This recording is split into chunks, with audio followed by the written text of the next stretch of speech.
സമ്പത്തിന്റെ വലിയ വലിയ ഭണ്ഡാരങ്ങൾ ഒഴിവാക്കി അള്ളാഹുവിന് വേണ്ടി വെടിയേണ്ടതൊക്കെ വെടിഞ്ഞ ആളുകൾ.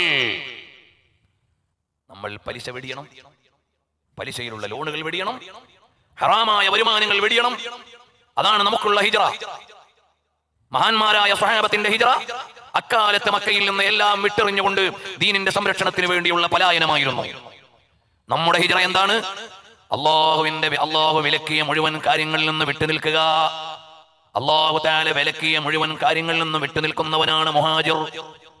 അങ്ങനെ നിങ്ങൾ മുഹാജിറുകളായാൽ വസാബിഖൂനൽ അവ്വലൂന മിനൽ മുഹാജിരീൻ,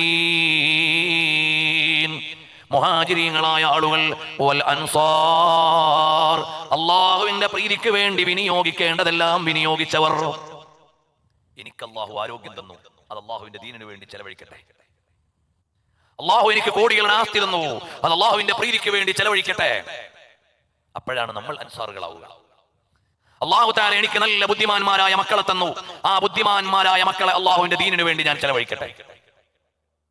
SSLCക്ക് കഴിഞ്ഞിട്ട് മോനെ ഒന്ന് ഓതാൻ വിടണം എന്ന് ആഗ്രഹമുണ്ട്.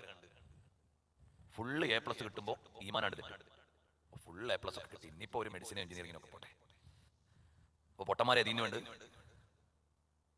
അപ്പോൾ അള്ളാഹു തആല എനിക്ക് നല്ല ബുദ്ധിമാനായ ഒരു മകനെ തന്നാൽ, അള്ളാഹുവേ എനിക്ക് നീ തന്ന ബുദ്ധിമാനായ മകനെ ഞാൻ നിന്റെ ദീനിന് ചെലവഴിക്കുന്നു. അതാണ് ഇമാം ബുഖാരി തങ്ങളുടെ ഉമ്മ ചെയ്തത്. ബുഖാരി ഇമാമിന്റെ ഓർമ്മയ്ക്ക് തുല്യമായ ഒരു ഓർമ്മ ചരിത്രത്തിൽ നിന്ന് ആരെ പറയാനാണ്?